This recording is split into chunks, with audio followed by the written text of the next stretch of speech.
I see the scriptures in images so often. And today, as we're hearing the parable of the sower, I'm trying to imagine our Lord standing in a boat telling a story. Has anyone here ever tried to stand in a boat? Isn't your whole focus on just standing on the boat? I mean, I kind of see like, okay, so the, what was I talking about? Oh yeah, the sea is gonna, but then again, he's Jesus. He was probably just standing there kind of going, you just stay calm for a while, water, I'm gonna talk to them. But the telling of the stories, the parables, the words that we've been given, words that are so common in our lives. We hear words all the time. We've been hearing words all weekend.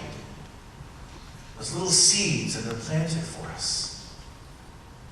The speakers have come up and shared their hearts and their faith with you. You've taken those words.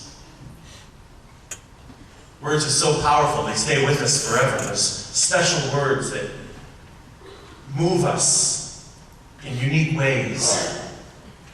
I was sitting in that incredibly large chair, trying to make my toes touch the ground. That's bigger than my house. And as I was sitting there, dangling my toes on the ground, I couldn't help but think of my grandfather. My grandfather was a great storyteller. And when I was young, he would tell us all these great stories that I found out later on were actually true, because they all happened to him. He had just this phenomenal life. And my grandfather, even for a small child, was tall. My grandfather was almost 7 foot tall. Up there, I can't even do that now. So, yeah, he was almost 7 foot tall. And when he came to the States from Ireland, he went to Chicago to get a job. And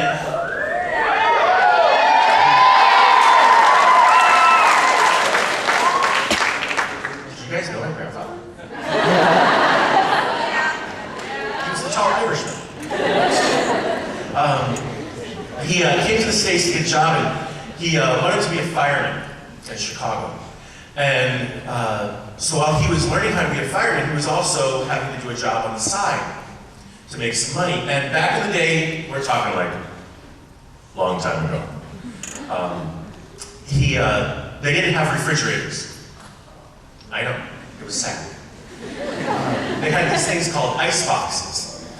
And apparently some of you still have them. Why are you mooing for an ice box? So he brought the ice. He brought chunks of ice to people's houses.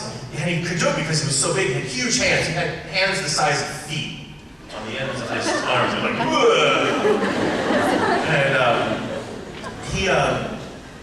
later on in life, when we were children, as he would tell stories, he would take us and he would throw us up in the air. And it was the scariest moment of my entire life. Because not only was he taller than our building, but when he threw you up in the air, it was like going into orbit.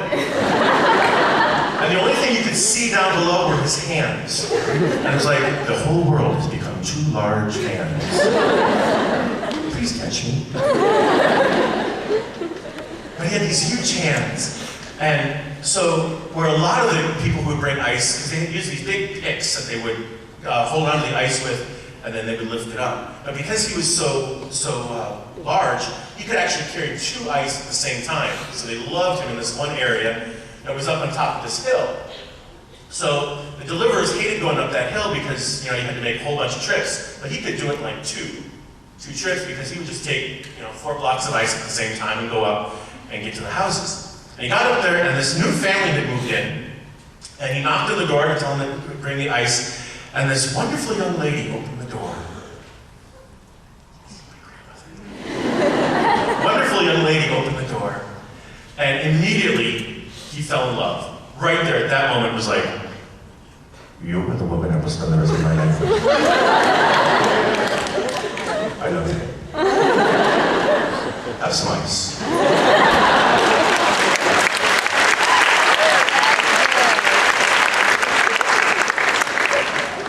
He said it with an Irish accent, so it sounded more like, I love you, Noah. Have some ice.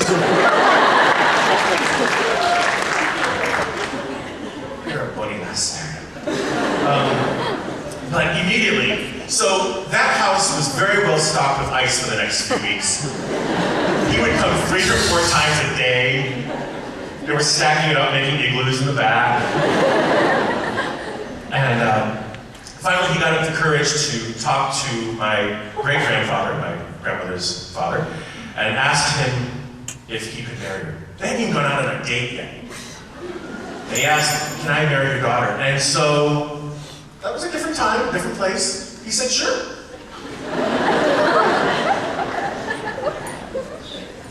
And so, they were married. And for every day of the next 48 years, my grandmother received a red rose.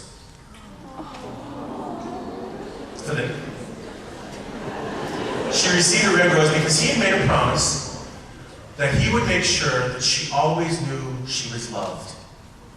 Even in those times when he was away, he was in the military for a while, he made arrangements that someone would send a rose to her every day. Every day, for 48 years, my grandmother received a red rose.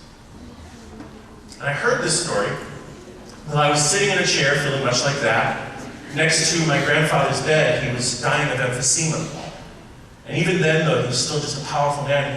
We would work on these scenes. He loved Westerns. He'd fallen in love with the Westerns when he came to the States. And so we were working on this 20 Mule Train. It was an old TV show, Borax Mule Train. So we were working on this mule train, putting all the pieces together. He would tell me where to put them, because his fingers couldn't do it anymore. He would just say, put that there, put that there. And he would be telling me these stories. And this last time that he was telling me this story, he said, and for every day, for the rest of her life, she needs one as well, a rose. And he said, would you do that for me?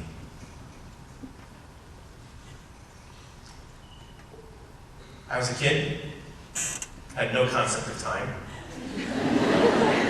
And so I looked at him and said, sure, I can do that for you. I had no idea what I was getting into. But at that moment, he gave me my grandmother. He asked me to make sure that she still felt loved, that she still felt his presence with her. And so for me, for the next 17 years, I made sure my grandmother had a red rose every day. And the only one stipulation that my grandfather asked for me is that she would never know that it was me. So for 17 years, I couldn't tell her that of her grandchildren, I was the one that was taking care of her. That I was the one that was making sure she was feeling loved. And you can't, isn't that weird as a child to say, I can't tell you, grandmother, that I'm doing something for you now. And she was wondering who was doing it, who was bringing these things, how are they still happening? My grandfather passed away. It was a beautiful moment to watch him pass from this life into the next. He was so at peace, and it was so beautiful. But then after he's passed away, the roses kept showing up. And every day I would watch my grandmother pick up this rose, and I would watch a tear, not of sadness, but of love falling from her face. Every day she still felt her husband. The man who showed up at her door with a block of ice and said, I love you. Every day. And it wasn't until my grandmother was passing away herself, some 17 years later, that I did finally tell her that it was me.